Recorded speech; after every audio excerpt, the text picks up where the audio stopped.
Good day again. This is Mama G. Almost finished cooking my boiled soup. Leone boiled soup. The reason we call it boiled soup because you have water under. It's not like olive oil. We will fry the fish a little so you're not going to smash on inside the soup. Then you fry the pepper, onions, anything you have for flavor. Fry it as you're cooking stew. Then later, let them boil and pour. When the onions fry a little bit more, you pour water. Put water, put your seasoning, let them boil. After you finish boiling and the onions cook, no raw scent on the onion, you put the fish, that's it. But you have to fry the fish half and half. You're not going to fry it too dry, but you're going to fry it. Because it's a fry, but it's a boiled fry, boiled soup. Because this one is half water, see it? How it look like?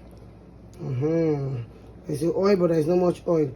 Then make sure the gravy is there, so you can eat that one with your rice. So that's it. This is my boiled soup finished cooking.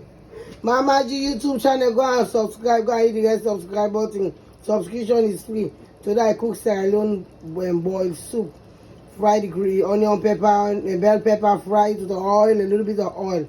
Not too much of oil, just a little bit of oil. After you still finish cooking, you pour water. Put your seasoning. When they boil and the onion set, it's not in the soup anymore. Because the onions have to cook. If the onions don't cook, it's going to taste bitter. So let you know that when onions is raw in the soup, it's going to taste bitter. So after the onions cook finish, you put your fish. That's it.